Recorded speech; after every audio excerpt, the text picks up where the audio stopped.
paling semangat teman-teman? Tes dulu kesemangatan. Tepuk semangat. Wah. Ya. Oke. Kita lanjutkan ya ke pembahasan materi. Kita sudah tadi sedikit bersemangat ya.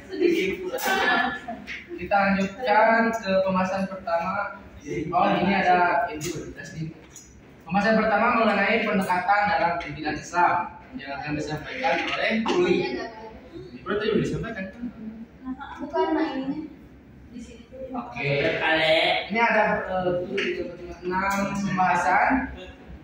Ini pendekatan dalam pendidikan Islam, kemudian pengembangan metode dalam pembelajaran pendidikan Islam, kemudian ada macam-macam metode pembelajaran dan langkah-langkah pembelajaran, ada metode serta evaluasi dalam pendidikan Islam.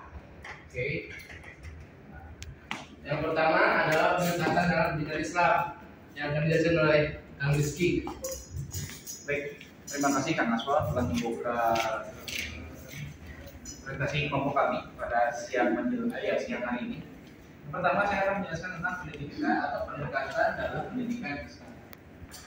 Sebelumnya kita di mata kuliah psikologi pendidikan telah belajar mengenai pendekatan dalam belajar. Namun dalam pendidikan Islam itu bermakna lain. Dalam pendidikan Islam, pendekatan itu suatu proses kegiatan, perbuatan dan cara mendekati bidang pendidikan sehingga mempermudah pelaksanaan kegiatan pendidikan. Yang menggunakan metode tersebut berfungsi sebagai cara mendidik, maka pendekatan berfungsi sebagai alat bantu agar penggunaan metode tersebut mengalami kemudahan dan keberhasilan. Yang dimaksud dengan metode atau pendekatan pendidikan, khususnya pendidikan Islam. Seorang alim bernama Armai Arif. Menurut beliau ada 5 pendekatan dalam proses belajar mengajar, yaitu pendekatan filosofis, pendekatan induksi, pendekatan sosiokultural, pendekatan fungsional, dan juga pendekatan emosional. Yang pertama saya akan membahas tentang pendekatan filosofis. Berdasarkan pendekatan filosofis bagi pendidikan Islam dapat diartikan sebagai studi proses tentang kependidikan yang didasari dengan nilai-nilai ajaran Islam menurut proses filosofis berdasarkan Al-Quran dan As-Sunnah. Pendekatan filosofis ini benar bahwa manusia adalah makhluk yang rasional yang bisa berpikir, sehingga segala sesuatu yang menyangkut perkembangannya didasarkan kepada sejauh mana pengembangan berpikir dapat dikembangkan dalam proses belajar mengajar. Pendekatan filosofis dapat diaplikasikan ketika guru mengajar.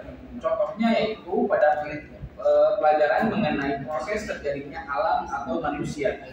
Dari mana manusia berasal, bagaimana proses kejadiannya sampai pada terciptanya bentuk manusia. Adalah contoh-contoh pembelajaran. Yang kedua ada pendekatan induksi-deduksi. Pendekatan induksi adalah suatu pendekatan yang penganalisanya secara ilmiah, bentuk analisa itu secara ilmiah, bertolak dari kaidah hal-hal atau peristiwa khusus untuk menemukan hukum yang bersifat umum, yang bersifat universal, atau dengan kata lain penentuan kaidah umum berdasarkan kaidah khusus. Sedangkan pendekatan deduksi adalah kebalikan dari pendekatan induksi. Kalau induksi bergerak dari hal yang bersifat khusus ke sifat umum, sedangkan pendekatan deduksi adalah sebaliknya, yang pendekatan dari bersifat umum kepada sifat khusus. Yang ketiga adalah pendekatan sosiokultural.